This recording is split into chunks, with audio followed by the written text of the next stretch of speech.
शैक्षणिक सर्वेक्षण काल रात्रीपर्यंत बेंगळुरूसह राज्यातील सर्व जिल्ह्यात करण्यात आले. राज्यात आतापर्यंत 5,34,00,000 लोकांनी या सर्वेक्षणात भाग घेतला आहे, असे मंत्री शिवराज टांगडगे यांनी सांगितले. मंगळवारी बेळगाव पर्यटन मंडपात पत्रकारांशी बोलताना त्यांनी म्हटले की बेंगळूरू शहरात 41,00,000 लोकांनी सर्वेक्षणात भाग घेतला आहे. राज्यातील सर्व जिल्ह्यांमध्ये 4,93,00,000 लोकांनी सहभाग घेतला आहे. ಶೈಕ್ಷಣಿಕ ಸಮೀಕ್ಷೆ ನಿನ್ನೆ ರಾತ್ರಿವರೆಗೂ ನಮ್ಮ ಬೆಂಗಳೂರು ಜಿಲ್ಲೆ ಮತ್ತು ರಾಜ್ಯದ ಎಲ್ಲ ಜಿಲ್ಲೆದು ವಿವರ ಹೆಂಗಿದೆ ಅಂದರೆ 5,34,00,000 ಜನಸಂಖ್ಯೆ ಸಮೀಕ್ಷೆಯಲ್ಲಿ ಭಾಗವಹಿಸಿದ್ದಾರೆ ಒಟ್ಟು ರಾಜ್ಯದಲ್ಲಿ. ಬೆಂಗಳೂರು ನಗರದೊಳಗೆ 41,00,000 ಜನ ಭಾಗವಹಿಸಿದ್ದಾರೆ. 1,45,00,000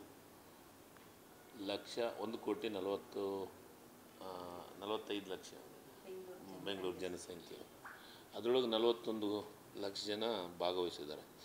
ರಾಜ್ಯದ ಎಲ್ಲ ಜಿಲ್ಲೆಯಲ್ಲಿ ಕನಿಷ್ಠ 4,93,00,000 ಜನಸಂಖ್ಯೆ ಭಾಗವಹಿಸಿದ್ದಾರೆ. ಬೆಳಗಾವಿ ಜಿಲ್ಲೆಯಲ್ಲಿ ಒಟ್ಟು 44,11,331 ಜನರು ಸಮೀಕ್ಷೆ ಪೂರ್ಣಗೊಂಡಿದೆ. 8,39,192 ಜನರು ಇನ್ನೂ ಸಮೀಕ್ಷೆ ಮಾಡೋ ಬಾಕಿ ಇದೆ. ಅಂದರೆ ಕನಿಷ್ಠ ಅಪ್ರಾಕ್ಸಿಮೇಟ್ಲಿ ನಮ್ಮದು ಎಲ್ಲ ಜಿಲ್ಲೆಯಲ್ಲಿ, ರಾಜ್ಯದಾಗ ಎಲ್ಲ ಜಿಲ್ಲೆಯಲ್ಲಿ ಚೆನ್ನಾಗಿ ಸಮೀಕ್ಷೆ ಆಗ್ತಾಯಿದೆ. ಬೆಂಗಳೂರು ನಗರ ಮಾತ್ರ ನಮಗೆ ಸ್ವಲ್ಪ ಸ್ಲೋ ಆಗ್ತಾಯಿದೆ. ಅದನ್ನು 18ನೇ ತಾರೀಕಿನೊಳಗಾಗಿ ಕಂಪ್ಲೀಟ್ ಬೆಂಗಳೂರು ಮತ್ತು ಉಳಿದಂಥ ರಾಜ್ಯದಲ್ಲಿ ಎಲ್ಲದೂ ಸಮೀಕ್ಷೆಯನ್ನು ಪೂರ್ಣ ಮಾಡುವಂಥ ಕೆಲಸವನ್ನು ಮಾಡ್ತೀವಿ. ಆ ವಿಶ್ವಾಸದಿಂದ ಇದ್ದೀವಿ. ಆಗುತ್ತಂತ ಭರವಸೆ ಇದೆ. ಆಗಲಿಲ್ಲ ಅನ್ನೋ ಪ್ರಶ್ನೆ ಬರೋದಿಲ್ಲ. ಈಗಾಗಲೇ ನಮ್ಮ ವಿಸ್ತರಣೆ ಇಲ್ಲ ನೋಡಿ. ಈಗಾಗಲೇ ಅತಿ ಹೆಚ್ಚು ಈ ರಾಜ್ಯದೊಳಗೆ 85%ಗಿಂತ ಹೆಚ್ಚಾಗಿದೆ. ಈಗಾಗಲೇ ನಾವು ಇನ್ ಜನರಲಿ ಸಮೀಕ್ಷೆಯನ್ನು 18ರವರೆಗೂ ನಮಗೆ ವಿಶ್ವಾಸ ಇದೆ. ನಾವು 100 ರೀಚ್ ಅಂದರೆ ಈಗ ಆಲ್ರೆಡಿ ಹೆಚ್ಚು ಕಡಿಮೆ ಬೇರೆ ಬೇರೆ ಜಿಲ್ಲೆಯಲ್ಲಿ 100% ಆದಂಥ ಜಿಲ್ಲೆಗಳದಾವೆ. ಉದಾಹರಣೆ ನಮ್ಮ ಕೊಪ್ಪಳ ಜಿಲ್ಲೆ ಇರ್ಬೋದು, ಹಾವೇರಿ ಇರ್ಬೋದು, ಗದಗ ಇರ್ಬೋದು, ಚಾಮರಾಜನಗರ ಇರ್ಬೋದು. ಹೀಗೆ 100% ರೀಚ್ ಆದಂಥವು ಇದಾವೆ. ಈಗ ಇಲ್ಲಿನೂ ಬೆಳಗಾವನು ಐ ಥಿಂಕ್ ನನಗೆ ಮಟ್ಟಿಗೆ ನಾವು ಇನ್ನೂ 8,39,000 ರೀಚ್ ಆಗ್ತೀವಿ.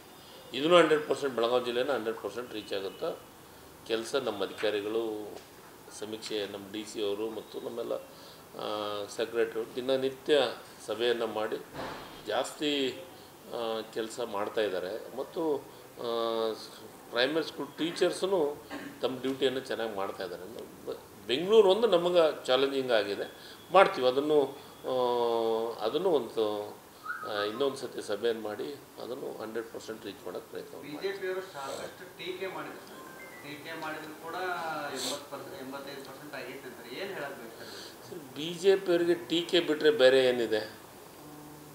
ಈಗ ಕೆಲವೊಂದಿಷ್ಟು ಜನಪ್ರತಿನಿಧಿಗಳು, ಕೇಂದ್ರದ ಮಂತ್ರಿ ಆದಂಥವ್ರು ಸಾಮಾಜಿಕ ಶೈಕ್ಷಣಿಕ ಸಮೀಕ್ಷೆಯದೊಳಗಿನ ನಾನು ಭಾಗಿಯಾಗಲ್ಲ, ನಾನು ಬರ್ಸೋಕ್ಕಲ್ಲ ಅಂತಂದರೆ ಅವರ ಮೈಂಡ್ಸೆಟ್ ಯಾವ ರೀತಿ ಇದೆ ಅಂತಂದರೆ, ಸಾಮಾಜಿಕವಾಗಿ ಆರ್ಥಿಕವಾಗಿ ಯಾರು ತುಳಿತಕ್ಕೆ ಒಳಗಾಗಿದ್ದಾರೆ ಅವ್ರ ಬಗ್ಗೆ ಸರ್ಕಾರದೊಳಗೆ ಮಾಹಿತಿ ಇರಬಾರ್ದು. ಅವ್ರು ಇನ್ನೂ ತುಳಿತಕ್ಕೆ ಒಳಗಾಗಬೇಕು. ಮಾಹಿತಿ ಇದ್ದಂದರೆ ಸರ್ಕಾರದಿಂದ ಯೋಜನೆ ಕೊಡ್ತಾರೆ ಅಂತನ್ನೋದು ಕೆಲವೊಂದಿಷ್ಟು ಲೋಕಸಭಾ ಸದಸ್ಯರು ಮತ್ತು ಕೇಂದ್ರದ ಮಂತ್ರಿಗಳು ಪ್ರಹ್ಲಾದ್ ಜೋಶಿಯವರೇ ಹೇಳಿದರು.